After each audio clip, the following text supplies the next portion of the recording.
live. One little tiny room after I came back from living in a camper van for 7 months.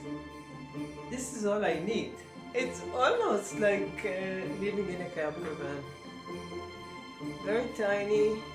So you have all these Canadians who walk through snow and all these people walking in the Alps and this is where I walk. Ah, what a beautiful view we have here. So one day when I'm still in Erlangen, I get a phone call from Yaakov and he says, I've got the car, come over, come and see it. So the next day I got on a train from Erlangen to Mainz. It's not a very long way away, but I had this card that my cousin got me for 45 euro for a whole month that I can use almost any form of public transportation without paying.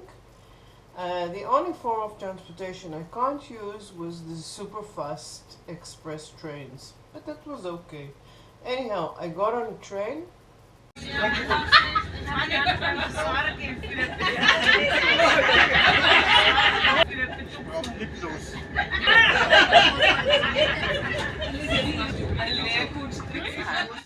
The ride lasted about 2 hours and I loved every moment of it because again I could see the beautiful views of Europe that are so very different than the views we see here in the Middle East, which is mostly desert and quite dry.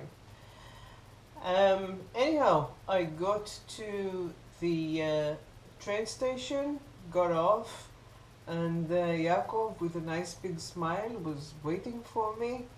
And it's nice to have formed a good relationship with Yaakov. Even though it was on WhatsApp or phone calls, but I had confidence in this man, and as soon as I saw him and his big smile, I felt I was safe. So that was a good feeling. Anyhow, we both are people that like to eat, so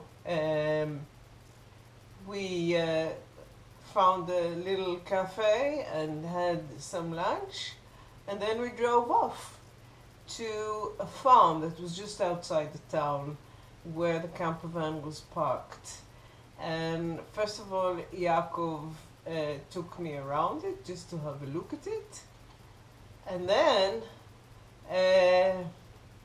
he finally allowed me to sit in the driver's seat.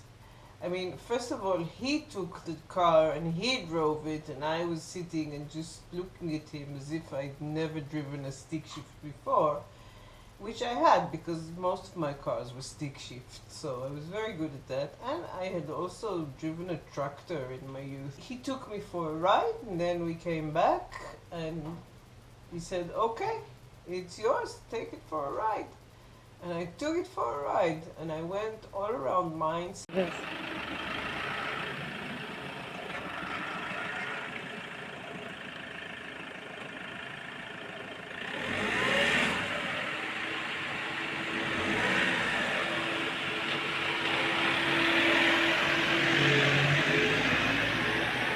יפה, מזל טוב.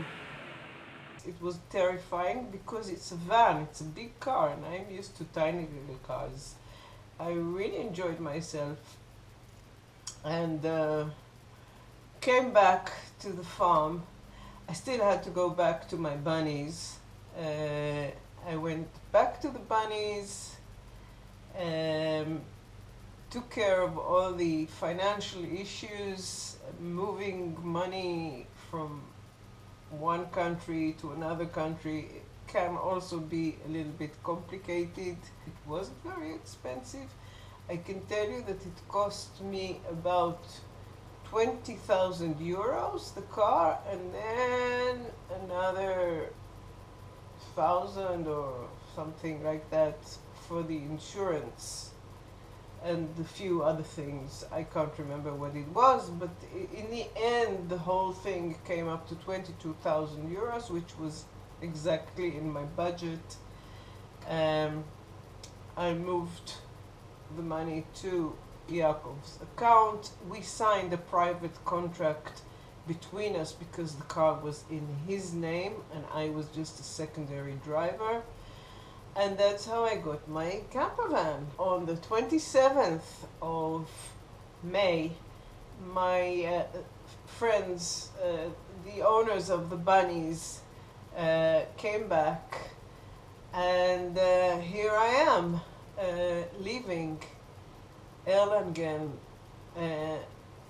and driving my camper van for the first time in the direction of south of Spain.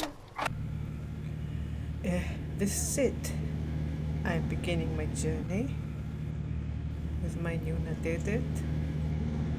I am absolutely terrified in a way that can't be described. I am now beginning my way to Spain. But first of all, I have to go here to the supermarket. And just this is scaring me shitless.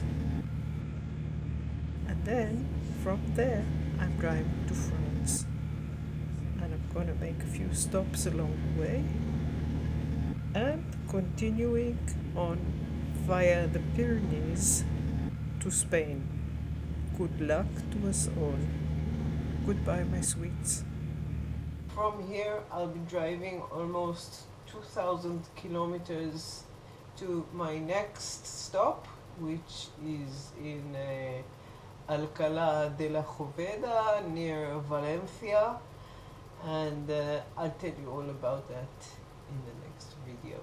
So thanks for sticking around. If you like it, give it a thumbs up, and you can also drop a comment down. I would love to hear what you think about camper vanning. If you've ever tried it, have you ever bought a camper van in Europe? Anything that you have to say on this subject, I would love to hear about it. I will see you later. Bye.